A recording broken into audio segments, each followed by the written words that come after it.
జుక్కల్ నియోజకవర్గంలో నామినేటెడ్ పదవులను జుక్కల్ ఎమ్మెల్యే తోట లక్ష్మీకాంతారావు తనకు నచ్చిన వారికే పదవులు కట్టబెడుతున్నారని, జుక్కల్ నియోజకవర్గంలో పదవులు డబ్బులకు అమ్ముడుపోతున్నాయని, అందువల్ల నిజమైన కాంగ్రెస్ నాయకులకు అన్యాయం జరుగుతుందని కాంగ్రెస్ సీనియర్ నాయకులు గురువారం గాంధీ భవన్ లో టీపీసీసీ అధ్యక్షుడు మహేష్ కుమార్ గౌడ్ ను కలిసి కాంగ్రెస్ ఎమ్మెల్యేపై ఫిర్యాదు చేశారు.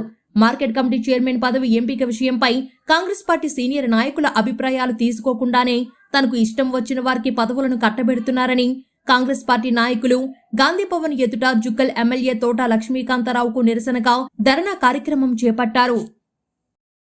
వాళ్ళకు ప్రాధాన్యత ఇస్తున్నారు కాబట్టి మా బాధ చెప్పడం గాంధీ భవన్కి ఇక్కడ వచ్చినాం.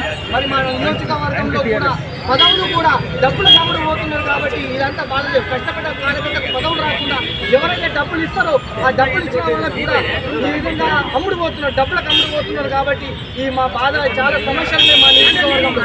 ఆ సమస్యలు మా ఎమ్మెల్యే వల్ల మాకు ఇబ్బందులు వస్తున్నాయి కాబట్టి చెప్పుకోవడానికి మేము గాంధీ భవన్ దగ్గరికి వచ్చినాం.